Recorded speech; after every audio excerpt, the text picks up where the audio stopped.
এমন মধুর সন্ধ্যায় একাকী থাকা যায়, খুঁজে নাও বুঝে নাও তুমি সাথীকে। সেই সাথীকে খুঁজতে এবং বুঝতে আমি চলে এসেছি গৈরিকা কলকাতা ক্যানভাস ব্লগসে। ভিউয়ার্স চয়েসে তোমাদের সকলকে স্বাগত জানাই।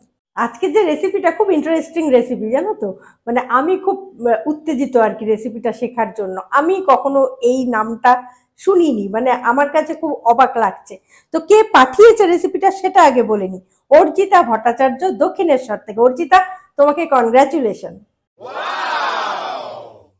তো যেটা বলছিলাম, অর্জিতা যে রেসিপিটা পাঠিয়েছে নামটা আমার কাছে দারুণ লেগেছে, মানে খুব মজাদার লেগেছে, এবং আমার মনে হয় নামটা শোনার সাথে সাথে তোমাদেরও উৎসাহ বেড়ে যাবে। দেখো, রাবড়ি কিন্তু আমরা প্রত্যেকেই খেয়েছি, তাই না? এবং খাইও। রাবড়ি আমাদের সকলেরই কম বেশি খুব পছন্দের, কিন্তু সেই রাবড়ি সেও আবার আমিষ, কি করে সম্ভব?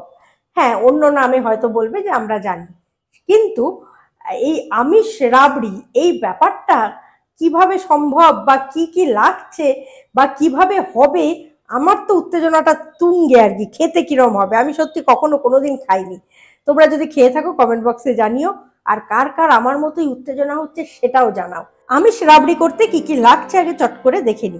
এইখানে রয়েছে 500 গ্রাম দুধ, গোলাপ জল রয়েছে, রাবড়ি যেহেতু মিষ্টি তো হবেই তাই জন্য রয়েছে এখানে চিনি, এখানে রয়েছে আমুলের গুঁড়ো দুধ, ওই 10 টাকার যে প্যাকেট হয় 2 প্যাকেট এখানে রয়েছে, 7-8টার মতো এলাচ গুঁড়ো করে রেখেছি, আর সব শেষে যেহেতু আমিষ রাবড়ি তাই একটা ডিমও রয়েছে। তো চলো রান্নাটা শুরু করা যাক। আমি ঢাল তরোয়াল নিয়ে রেডি।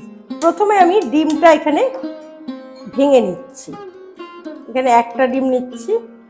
এবার এখানে যে 2 প্যাকেট দুধ আছে সেটা আমি ঢেলে মিক্সড করব। আমি অল্প অল্প করে ঢালছি আর অল্প অল্প করে মিক্সড করব, ঠিক আছে? তা না হলে জমে যেতে পারে, তাই জন্য ব্যাটারটা এমন হবে যে খুব লিকুইডও হবে না, আবার খুব শক্তও হবে না। আবার আরেকটু দিয়ে দেবো, অল্প অল্প করে দেবো আর অল্প অল্প করে ফুটবো, তাহলে ওই লাম্পটা থাকবে না বা হবে না। দেখো আমার হয়ে গেছে, আর এটা কিন্তু এরকমই হবে, ব্যাটারটা কিন্তু এইরকমই থিকনেসটা থাকবে, মানে গোলা রুটি করতে গেলে আমার যেরকম করি আমরা সেরকমই হবে।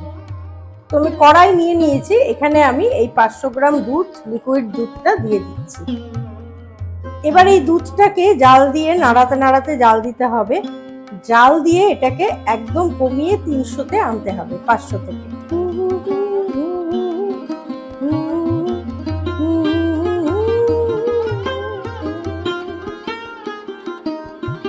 আচ্ছা, দুধটা ফোটাতে ফোটাতে তোমাদের আজকে বলে দিই, যারা নতুন আজকে দেখছো তাদের জন্য, যে এই অনুষ্ঠানে তোমরা কিভাবে অংশ নিতে পারো।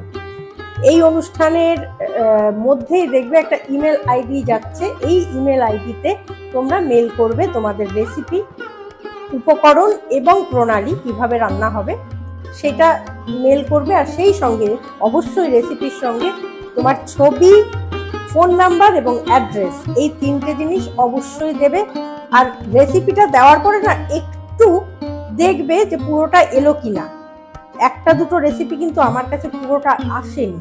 আর রেসিপির নাম কিন্তু অবশ্যই দেবে, তোমার নাম, নিজের নাম, সেই সঙ্গে রেসিপির নাম, ফোন নাম্বার, অ্যাড্রেস এবং রেসিপিটা সুন্দর করে, ঠিক আছে? তাহলে আমি রান্নাটা করব, তোমার রেসিপি আমি রান্না করব। এবার এই ফুটন্ত দুধের মধ্যেই আমি ব্যাটারটা একটু একটু করে ছাড়বো, দিয়ে দেবো। আমাকে অর্জিতা খুব সুন্দর করে বুঝিয়েছে, যেমন করে আমরা লুচি ছাড়ি সেরকম করে দেব, অল্প অল্প করে দিয়ে দিচ্ছি।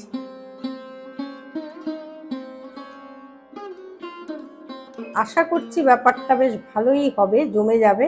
তবে হ্যাঁ, আমি একটু চিনিও দেব, এটা হয়ে যাক, কারণ এই ব্যাটারটা দেওয়া না দেওয়া পর্যন্ত আমি একটু টেনশনে আছি।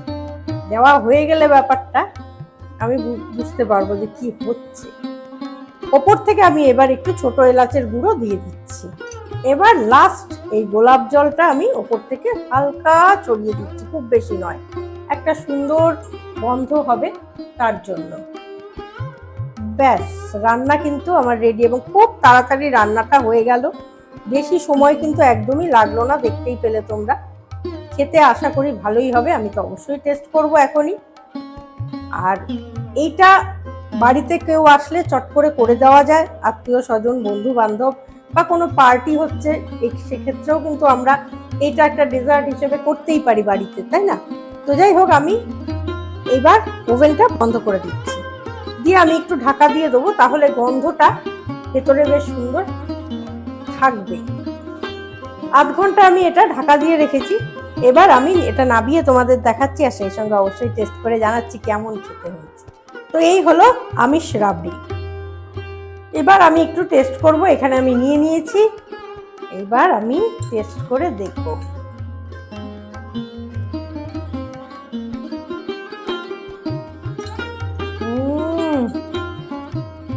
অসাধারণ অসাধারণ টেস্টি একটা রান্না আজকে আমি শিখলাম, আশা করি তোমরাও শিখলে বাড়িতে কেউ আসলে চটপট করে ফেলতে পারবে। Thank you thank you thank you so much Arjita Bhattacharya Dakshineswar থেকে।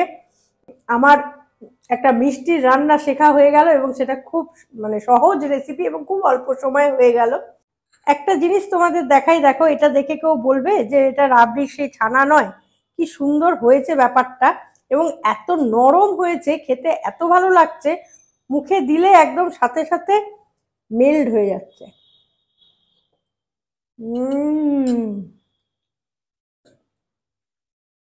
অসাধারণ, এবং ভেতরে না রসটা রয়েছে, তো ফলে এত ভালো লাগছে খেতে। এটা তুমি রুটি দিয়ে খেতে পারো, শুধু খেতে পারো, যে কোনো রকম ভাবে খেতে পারো। আমি তো থেকে থেকে খাবো আজকে রাত্রিরে। তো আজকের এই রেসিপি যদি ভালো লাগে, লাইক শেয়ার কমেন্ট অবশ্যই করো, প্রচুর প্রচুর শেয়ার করো, কারণ এই ধরনের রেসিপি আমাদের খুব কাজে লাগে, জানো তো। তাই প্রচুর শেয়ার করো, এবং প্রত্যেকটা রেসিপি ভীষণ ভালো ভালো রেসিপি এসেছে এতদিন অবধি, যে কটা করেছি তোমরা দেখতেই পেয়েছো, এবং পরবর্তী স্টেপেও যেগুলো করব প্রত্যেকটা কিন্তু ভীষণ ভালো ভালো রেসিপি এসেছে, এবং পরবর্তীকালেও আশা রাখি এরকম রেসিপি আসবে। এমন মধুর সন্ধ্যায় একা কি থাকা যায়, খুঁজে নাও, বেছে নাও তুমি সাথীকে। আহারে আহারে আহামোর আহামোর মন যাকে চায়। আহা আহা। নমস্কার, আমি গৈরিকা, তোমরা দেখছো কলকাতা ক্যানভাস ব্লগস।